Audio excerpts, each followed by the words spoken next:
Pourquoi, Seigneur, tu m'as choisi malgré mes imperfections, malgré ce que je suis? Et pourquoi, et pourquoi, et pourquoi? Et vous savez pourquoi on se pose ce genre de questions? Ben, je vais vous le dire. C'est parce que d'une façon, écoutez bien ce que je vais vous dire, d'une façon inconsciente, quand on fait quelque chose pour Dieu, il y a quelque chose au fond de nous, comme une petite voix qui nous dit, t'as vu, ce que tu as fait, c'est grâce à toi. C'est parce que tu as mis en place telle ou telle action qui a permis que les choses se fassent. Alors c'est pas faux, mais en même temps, c'est faux, parce que tout nous vient du Seigneur. Tout est une grâce, parce que c'est Dieu qui appelle, c'est Dieu qui qualifie. Et vous savez que si nous ne sommes pas différents des gens du monde, on n'est plus dans l'œuvre de Dieu. Alors on vit aujourd'hui dans une société très compliquée. Et ça ne va pas s'arranger, parce que ce qui va être de plus en plus difficile, c'est une sorte de persécution pernicieuse qui affecte et qui corrompt nos cœurs et nos pensées. Et vous savez, je vous rappelle que dans cette série d'études, là, nous allons voir la 6e lettre, l'église de Philadelphie. Toutes les lettres que nous avons vues, pour ceux qui n'étaient pas là, elles sont toutes en vidéo. Ce matin, c'est encore enregistré. Eh bien, il y a quelque chose de général qui ressort, c'est que finalement, le comportement des chrétiens de ces 7 églises, eh bien, était influencé dans l'esprit de la société dans laquelle ils vivaient. Que ce soit politique, religieux, sociétal, philosophique, il y avait cette influence qui était forte, qui finalement a mené sur du court et du moyen terme une sorte de corruption spirituelle, ce qui fait que petit à petit les a menés à glisser en dehors du chemin que Dieu avait prévu. J'entendais récemment un sondage. Est-ce que, je vais oser vous poser la question. Est-ce que vous êtes pessimiste ou optimiste? Amen, alléluia. Vous êtes optimiste? Pas pessimiste? Ah, super. Alors, vous faites partie des 95% de Français qui ont été sondés récemment, il y a moins de 2 mois. Pardon. Oui, vous faites partie des 5% de Français qui ont été sondés, qui sont optimistes. Ouais. La majorité des Français sont pessimistes. Les Français sont parmi les plus pessimistes au monde et les premiers d'Europe. Alors, je ne vais pas faire de politique, mais c'est important d'être au fait de ce qui se passe dans la société, parce que même dans ce qui se passe dans la société, cela doit nous interroger et cela doit nous permettre de nous réguler et de nous repositionner vis-à-vis de Dieu. Le chômage n'a jamais été aussi bas, 8,1%. Dans certaines régions, c'est le plein emploi, ils sont à 5%. Pour 95% des Français, le pouvoir d'achat a augmenté, sauf pour 6-7% des Français qui n'a pas changé. Donc les gens râlent pour cette minorité, parce que dans toute société, le 0% chômage n'existe pas et la richesse n'est pas forcément répartie équitablement, mais tous les indicateurs économiques sont au vert, alors qu'il y a des années en arrière, tout le monde râlait parce qu'il n'y avait pas de travail, il y avait cette inquiétude. Alors c'est vrai, il y a des gens qui râlent parce que il y a ce besoin, ce sentiment d'insécurité. Malgré les conflits sociaux, la France, contre toute attente, est un pays qui attire les investisseurs, ce qui va mener une meilleure économie. Je vous dis ça parce que les Français sont irréductiblement pessimistes. Et je crois que nous devons marquer notre différence. Et pourquoi nous devons être optimistes? Parce que le Seigneur va nous donner du boulot? Ou parce que le Seigneur va créer une circonstance pour que je puisse changer de voiture, pour ceux qui aiment les belles voitures, ou pour partir en vacances, enfin, des tas de choses comme ça. Depuis le début, la parole de Dieu, elle est au centre. Depuis la création, la parole de Dieu, elle est au centre. Est-ce qu'elle est au centre de ta vie? C'est la question que je pose. Ce matin, je vais vraiment vous proposer des sujets de réflexion, parce que le but, c'est que vous puissiez vraiment mon objectif, c'est que vous puissiez ruminer ce que vous allez entendre ce matin pour pouvoir avancer plus avec le Seigneur. La parole de Dieu doit être au centre de nos vies, la parole de Dieu doit être au centre de notre Église, la parole de Dieu doit être au centre de nos activités, sinon sans quoi mais l'Église devient une association comme les autres et on fait comme les gens du monde. Je vais souvent redire ça ce matin, comme les gens du monde, parce que la limite, elle est vraiment pas épaisse entre faire une action pour le Seigneur et le faire avec l'Esprit du Seigneur, et faire une action pour le Seigneur, mais sans l'Esprit du Seigneur, croyant que je sers le Seigneur, mais en fait, je ne sers pas mais le Seigneur, je sers juste une cause, une association, une organisation et une idée. Vous voyez la différence? Donc, la parole de Dieu doit être vraiment au centre de nos vies et de notre assemblée. La parole de Dieu, parce qu'elle a été faite chair en la personne de Jésus, c'est par la parole que Jésus guérit, c'est par la parole que Jésus sauve, c'est par la parole que Jésus nous a laissé toute une série de commandements. Dans l'Ancien Testament, c'est par la parole prononcée et dite que Dieu a donné toutes sortes d'instructions à son peuple. C'est par la parole qui donne des promesses. Et c'est par la parole qu'il accomplit. À cause de sa parole, il accomplit ses promesses. D'ailleurs, dans ce que nous allons lire, je vous invite à lire avec moi le chapitre 3 de l'Apocalypse à partir du verset 7 jusqu'au verset 13. Le Seigneur fait une série de promesses, mais il y a quelque chose dont nous ne devons pas oublier, que nous devons intégrer, c'est qu'il y a beaucoup de choses qui sont liées sans condition dans la Bible. Par exemple, l'amour de Dieu pour toi est sans condition. Dieu t'aime comme ça, gratos, c'est gratuit.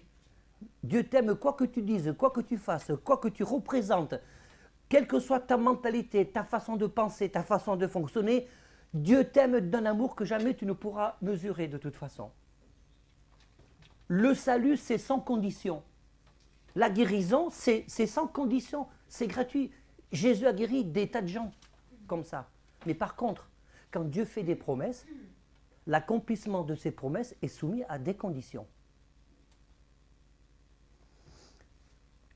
Donc Apocalypse chapitre 3, verset 7. Écrit à l'ange de l'église de Philadelphie, voici ce que dit le Saint, le véritable, celui qui a la clé de David, celui qui ouvre et personne ne fermera, celui qui ferme et personne n'ouvrira. Je connais tes œuvres.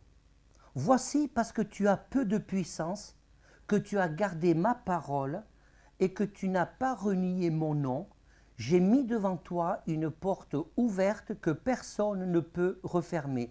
Voici, je te donne quelques-uns de ceux de la synagogue de Satan qui se disent juifs et qui ne le sont pas, mais qui mentent.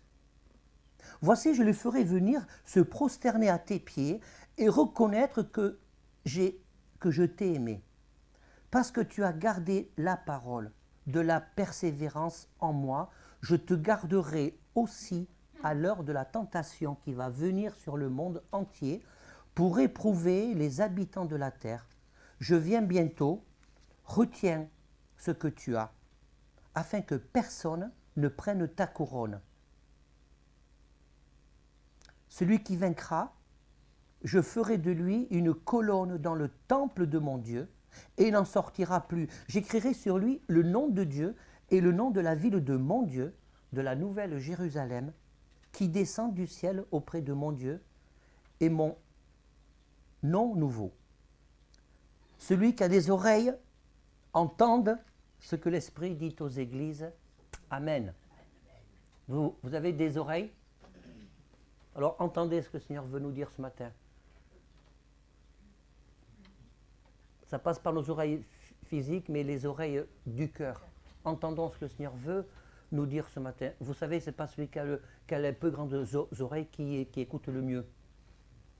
C'est celui qui est attentif à ce que le Seigneur veut nous dire. Elle est très particulière, cette lettre à l'Apocalypse, parce que avec l'église de Smyrne sur les 7, il n'y a que 2 églises sur les 7 Église Apocalypse, à qui le Seigneur ne fait pas de reproches. À qui le Seigneur ne fait pas de reproches. Le nom de Philadelphie signifie amour fraternel. Et c'est une église qui a vécu... on a peu d'informations sur la création de cette église de Philadelphie. D'ailleurs, on n'en a pas, on ne sait pas qui c'est qui l'a créée.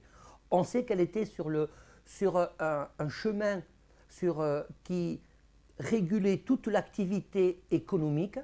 Elle était dans une région prospère et riche, donc elle était soumise aux mêmes contraintes, aux mêmes influences, aux mêmes attaques spirituelles, à la même problématique que les autres églises à qui le Seigneur a fait des reproches parce qu'elles se sont laissées piéger et elles sont sorties en dehors des zones que Dieu leur avait délimitées. Parce que Philadelphie était une ville relativement jeune et le surnom de Philadelphie lui vient de sa loyauté remarquable à l'égard de son frère Eumène, parce que c'est le roi de Pergame qui a régné de 159 à 138 avant Jésus-Christ. C'est une ville qui porte la trace de la fidélité et de l'amour fraternel. Vous savez que les noms c'est très évocateur. La signification des noms, c'est vraiment très, très évocateur. Je connais tes œuvres, voici que tu as peu de puissance. Allons donc. Le terme puissance, c'est le mot dynamis qui a plusieurs significations.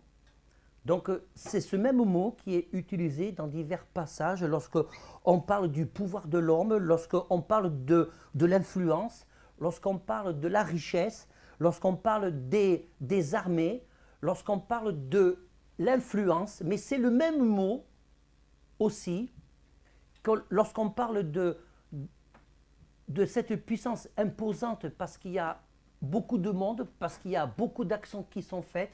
C'est le même mot qui est employé.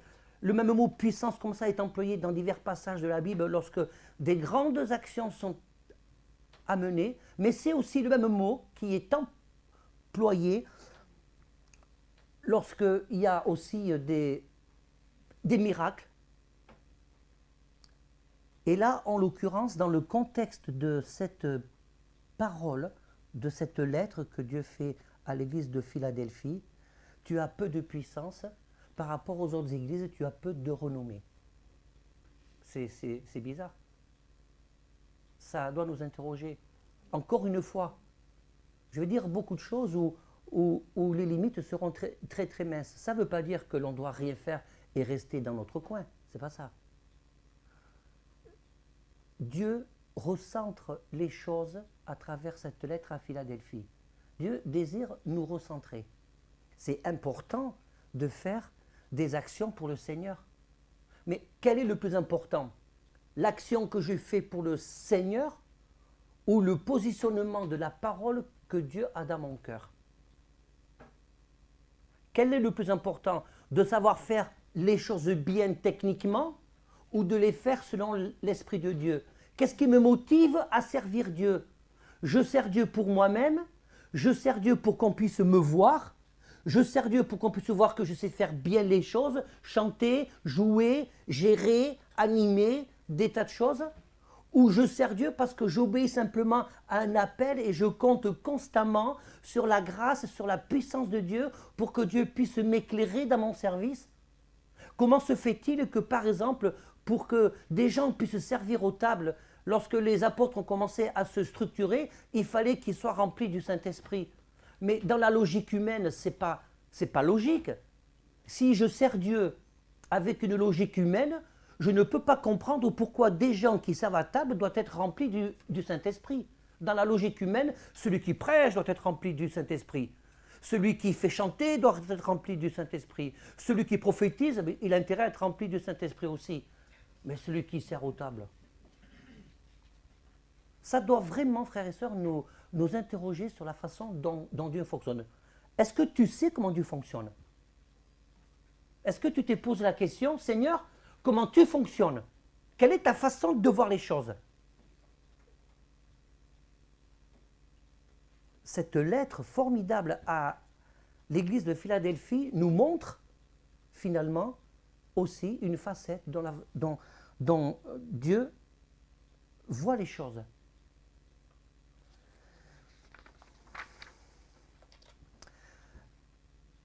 Lorsque l'auteur déclare, lorsqu'il parle des clés de la ville de David, tu as peu de puissance, tu as gardé ma parole, tu n'as pas renié mon nom, j'ai mis devant toi une porte ouverte que personne ne peut fermer. Vous savez, ce qui nous permettra d'être toujours selon aussi le cœur de Dieu, c'est la place que la parole de Dieu a dans nos vies. Quand nous servons Dieu, ça c'est vraiment important, est-ce qu'il est important de parfois faire une pause et de dire « Seigneur, qu'est-ce que tu penses dans ma façon de te servir ? Qu'est-ce que tu penses de ma façon de penser ?» Vous me suivez ? Qu'est-ce que tu penses de ma façon de penser ? Est-ce que mes pensées, est-ce que mes réactions ont quoi comme fondement ? Est-ce que mes pensées, mes réactions ont pour fondement ce que dit la Bible ? Il y a quelque chose que j'aime beaucoup faire et que j'ai pris l'habitude de faire dans des situations difficiles et de crise, que ce soit dans le sein de l'Église, dans des visites que je peux faire. Que dit la Bible ? Que dit la parole ? Pas ce que je pense moi. Que dit la parole ? Qu'est-ce que le Seigneur attend de moi ? Et si on ne se pose pas ce genre de questions, eh bien on prend le risque d'oublier justement ce que nous dit la parole.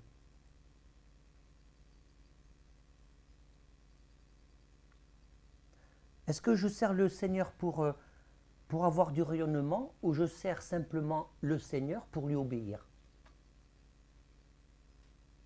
Il y a Dieu, je vous ai parlé de la logique de Dieu. Si tu sers le Seigneur pour avoir du rayonnement, ou si on fait quelque chose dans l'Église pour avoir du rayonnement, sûrement qu'on aura du rayonnement, parce qu'il y a des tas de gens dans le monde qui font des tas de choses et qui ont un rayonnement fulgurant, oui ou non ? Oui ou non ? Pourtant, ils ne sont pas remplis du Saint-Esprit. Hein, d'accord ? Donc, on peut faire plein de choses pour avoir un rayonnement. Et quand souvent, dans les milieux chrétiens, il y a du rayonnement, on se dit, c'est le Seigneur. Oui, comprenez bien ce que je dis ce matin.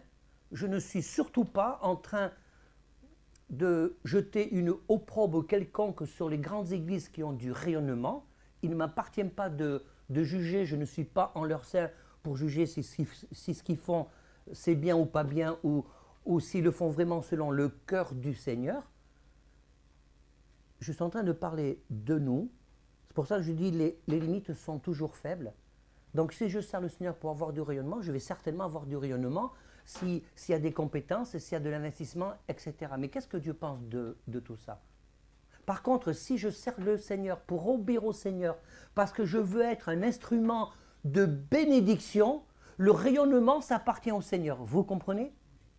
Dieu va se servir de nos compétences. Il ne s'agit pas non plus de tomber d'un extrême à l'autre. On vit dans une société, c'est du tout ou rien. Dans l'Église, ça ne doit pas être du tout ou rien dans nos réactions.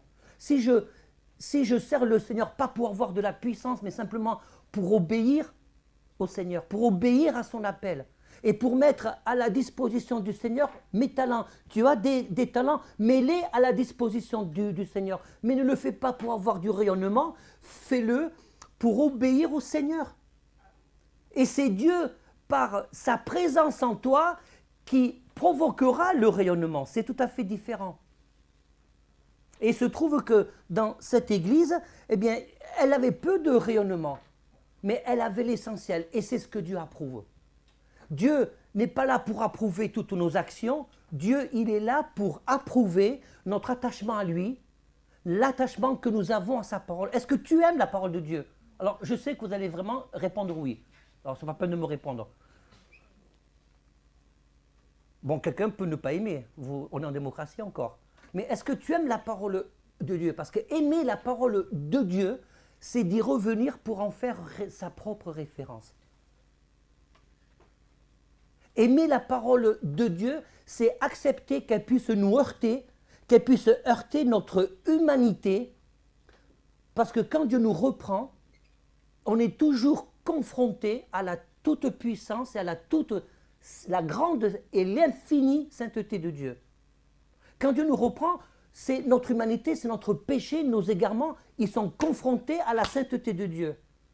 Alors évidemment que c'est gênant.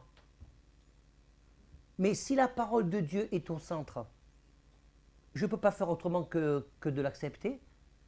Si la parole de Dieu, elle est au centre, c'est que je comprends que Dieu veut mon bien. Lorsque Dieu parle lorsque Dieu désire nous redresser, réajuster des choses dans chacune de nos vies, c'est parce qu'il sait que si nous rentrons pleinement dans ce que Dieu attend de chacun de nous, si nous rentrons pleinement dans l'obéissance de sa parole, si nous désirons que sa parole prenne véritablement racine en nous, c'est parce que la conséquence de cette prise de position, c'est de laisser l'espace dans nos vies à la nature de Dieu. Vous comprenez? Alors si nous laissons l'espace dans nos vies à la nature de Dieu, alors c'est que dans le chemin, et au bout du chemin, il y aura la bénédiction, il y aura la joie, il y aura la paix, il y aura le bien-être, parce que Dieu veut notre bien-être. Il y a des tas de techniques dans le monde où on n'a pas besoin de la présence de Dieu pour avoir un bien-être, vous le saviez ça? Il y a des tas de techniques.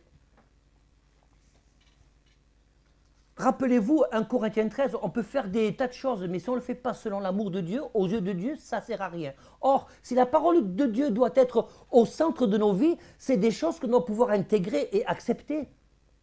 1 Corinthiens 13, c'est un scandale du point de vue humain. Vous êtes conscient de ça? 1 Corinthiens 13, c'est un scandale. Si tu donnes tous tes biens, si tu es prêt à donner ta vie pour ton prochain, ta vie, mais si tu n'as pas l'amour de Dieu, si la parole de Dieu n'est pas imprégnée dans ta vie, aux yeux de Dieu, ça ne sert à rien. C'est un scandale. C'est fou ça. Tout comme l'apôtre Paul nous rappelle qu'il a plu à Dieu, de sauver l'homme par la folie de la prédication. La folie, c'est faux aujourd'hui. C'est un verset qui ô combien est actuel. De revenir à la parole de Dieu. Même s'il y a des gens qui se sont convertis dans une soirée de louange, même si des gens se sont convertis par un simple témoignage, même si des gens se sont convertis comme ça, tout seuls dans leur salle de bain, il y a plein de témoignages ou dans leur cuisine parce que tout d'un coup, paf, il y a eu un déclic, ils se sont rappelés de quelque chose et puis le Seigneur est tombé sur eux. Ça. Vous savez, un témoignage ne peut pas avoir valeur d'enseignement. C'est juste un outil pour appuyer la véracité de la parole de Dieu. Le seul enseignement qui doit être fait, c'est la parole de Dieu. Si un enseignement est fait à partir d'autre chose que de la parole de Dieu, ce n'est pas l'enseignement, c'est une expérience. Amen. Ça, c'est important, ça. C'est ça aussi. Si tu as la parole de Dieu au centre de sa vie, c'est des choses que tu dois comprendre et que tu dois intégrer, que le seul enseignement qui vaille doit être tiré de la parole de Dieu. Vous voulez dire Amen avec moi? Parce que ça, c'est important et c'est le seul antidote pour nous prémunir de toute forme de séduction, cette séduction qui est toujours prête à frapper à nos portes pour nous éloigner de Dieu. La spécialité du diable, c'est l'art, il est fort pour ça, c'est l'art de pratiquer le presque vrai. C'est-à-dire, il y a des gens qui font plein de choses pour le Seigneur, c'est pour le Seigneur, ouais, mais c'est du presque vrai. Il y a quelque chose qui manque. Je connais des prédicateurs où l'essentiel de leur enseignement, c'est que la victoire, c'est que la bénédiction, c'est que l'abondance. C'est vrai, mais c'est presque vrai, si on ne dit pas le reste. Parce que la vie avec Dieu, c'est aussi de la souffrance. Vous voulez souffrir? Amen.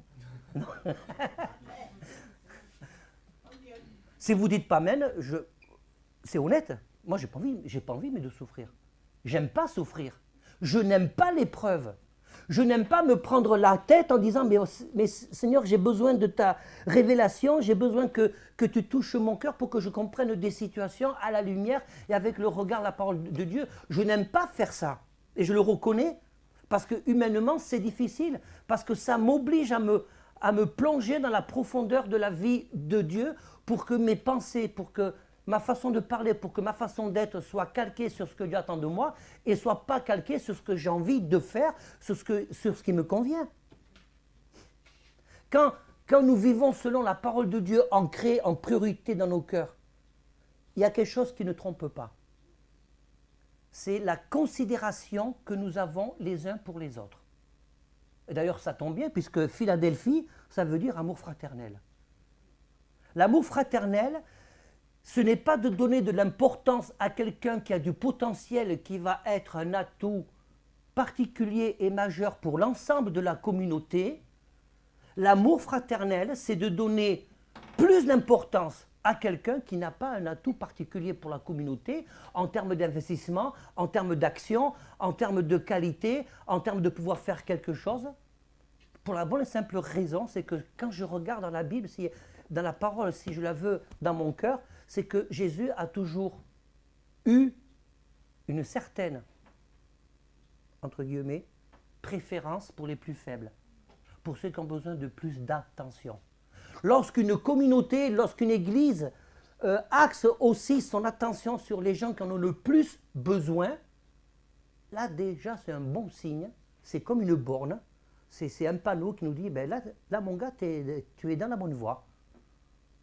Lorsque la parole de Dieu, elle est incrustée, elle est imprégnée, tu as peu de puissance, mais tu as gardé ma parole. Si nous gardons notre parole, nos valeurs, on va se rendre compte que nos valeurs souvent sont renversées et elles ne sont pas toujours en conformité avec ce que pensent les hommes en général, mais elles sont plutôt en conformité avec ce que pense le Seigneur. Et l'histoire de cette lettre-là, c'est cette promesse qui est faite de cette clé qui est donnée. C'est Dieu qui justifie, c'est Dieu qui a la clé. Et lorsque un être humain, un homme, une femme, alors quand je dis homme, dans ma bouche, vous le saurez pour la prochaine fois, ça englobe l'homme et la femme.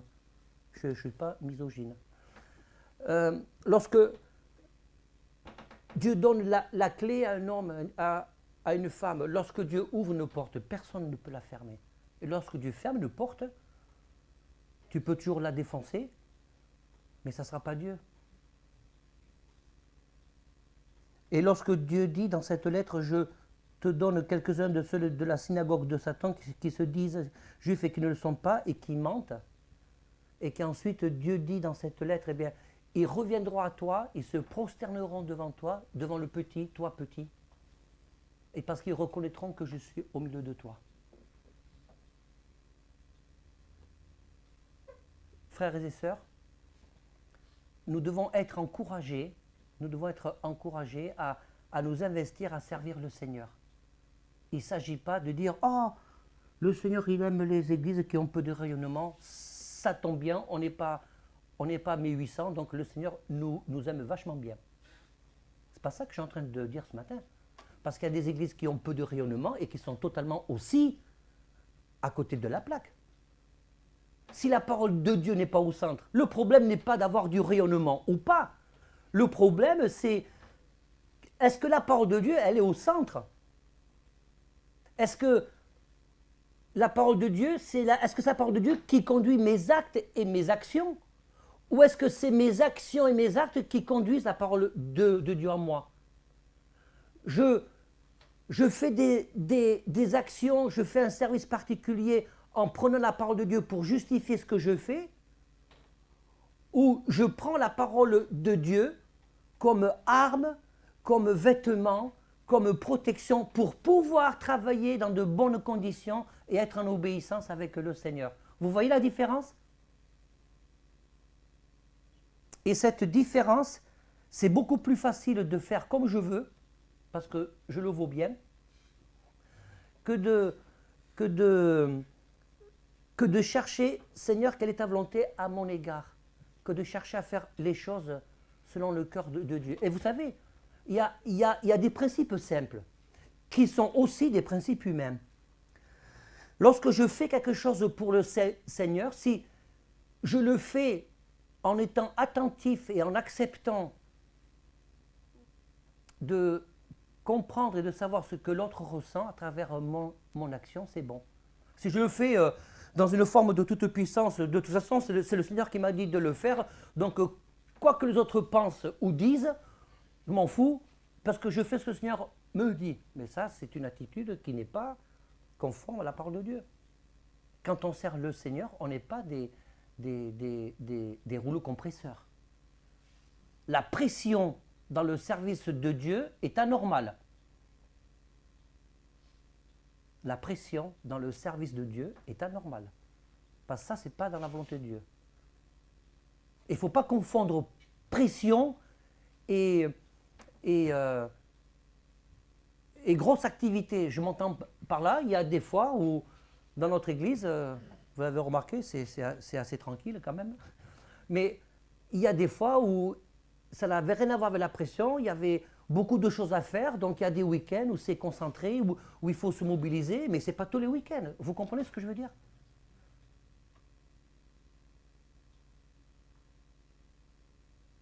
Vous savez que Dieu nous reconnaît le droit à l'erreur? Dieu ne fait pas de reproches à cette église parce qu'ils n'ont pas fait des grandes choses. Il dit, je connais tes œuvres. Il faisait des choses.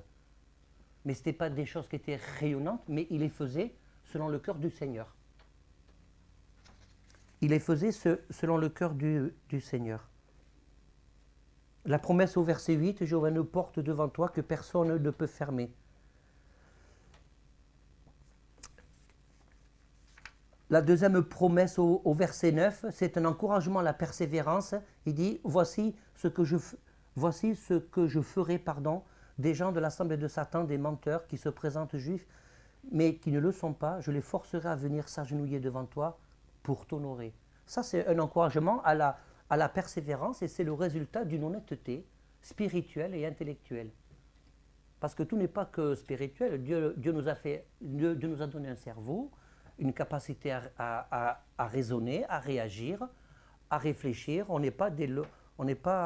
Dieu ne nous a pas lobotomisés parce qu'on est rempli du Saint-Esprit. Ça veut dire que quand on décide de marcher vraiment selon le cœur de Dieu, il arrive un moment, on peut être incompris, mais il arrive un moment où Dieu justifie les choses.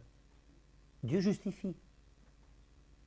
Je ne peux pas m'étendre là-dessus parce que j'ai un témoignage personnel qui remonte à bien des années, parce que ce n'est pas le sujet, mais il y a des années en arrière, lorsque j'ai démarré dans le ministère, avec Hyacinthe, avec mon épouse, nous avons été obligés de prendre une décision ferme, qui était vraiment selon le cœur de Dieu. Mais si on justifiait notre décision, ça allait inévitablement déclencher un conflit. Et je ne voulais pas déclencher de conflit, parce que ce n'est pas conforme à la parole de Dieu. Mais en ne disant rien, ça allait aussi inévitablement amener du doute, de la critique et de la suspicion ou de la mauvaise interprétation sur nos intentions. On fait quoi? Eh bien, on a décidé de ne pas se justifier. Tant pis pour les suspicions, tant pis pour ce qu'on dira, c'est pas grave. Ça a été rude quand même, parce qu'on a dit des choses un peu lourdes sur nous. Mais des années après, parce qu'on avait semé la paix, on a vraiment récolté la paix. Dans nos ministères, on a une reconnaissance d'irréprochabilité vis-à-vis de la relation avec les églises, avec les pasteurs. On a récolté la paix. Et souvent, j'y pense. Mais on a choisi délibérément de dire, eh bien, on va jeter l'opprobre sur nous, ben, tant pis. Mais moi, ce qui m'intéresse, c'est la parole. À un moment donné, Dieu justifie.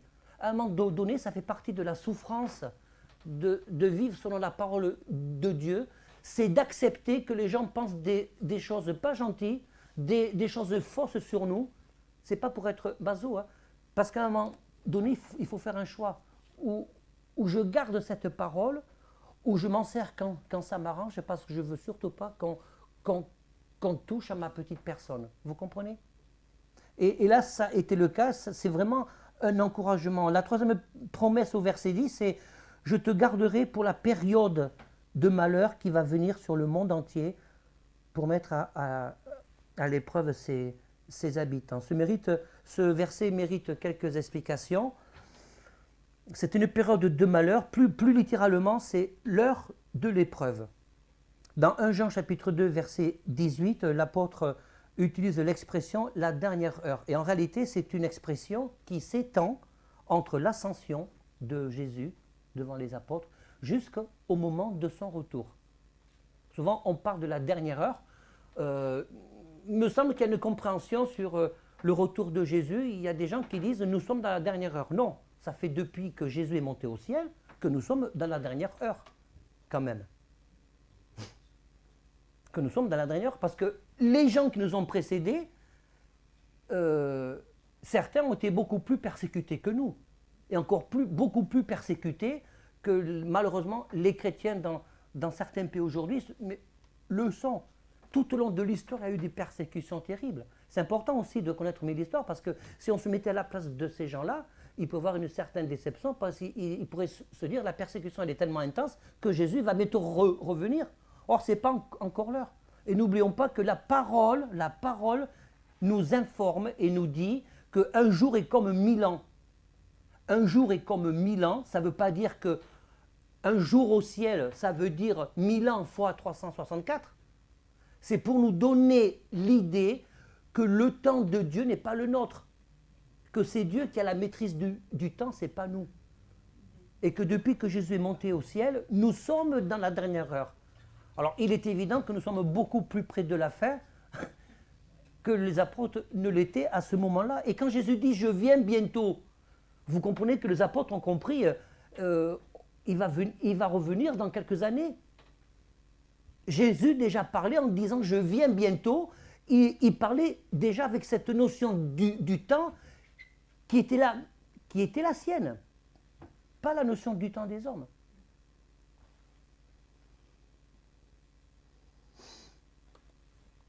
Et quand il dit « je te garderai de la période du malheur qui va venir dans le monde entier », Dieu nous garde. Dieu nous garde. Et comment je veux dire ça? Dieu peut garder nos biens. Dieu peut garder notre travail. Moi, je me réjouis lorsque les enfants de Dieu travaillent. Mais quand Dieu nous dit il nous garde, il garde nos cœurs et nos pensées. Vaut mieux rentrer malade au ciel et sauvé, ou chômeur au ciel et sauvé, toutes sortes de choses. Ce que je veux dire par là, c'est que Dieu nous garde. Et ce n'est pas parce qu'encore une fois, vous savez, c'est une histoire, c'est toujours un point d'équilibre à trouver, frères et sœurs. Il y a des versets où la Bible dit que Dieu, il est celui qui te guérit. Dieu guérit, je crois en la guérison. On a prié tout à l'heure pour ça. Mais Dieu peut décider autrement. Et il ne m'appartient pas de juger les décisions de Dieu. Ce que Dieu attend de moi, de nous, si cette parole, elle est vraiment au centre, ce que Dieu attend de nous, ce n'est pas de spéculer. Il y a des gens qui font de la spéculation sur la foi. Ce n'est pas de spéculer sur ce que Dieu va faire ou pas faire, c'est simplement d'être dans cette obéissance, dans cette soumission à la parole de Dieu. Le Seigneur, ce que tu me dis dans ta parole, je le crois comme un petit enfant, donc je m'attends à toi. Et tant que Dieu ne dit pas le contraire, parce qu'il est maître de sa parole, c'est lui qui est maître de toutes choses et de toute situation, nous avons le devoir de persévérance et d'avancer sur le chemin de la foi. Amen.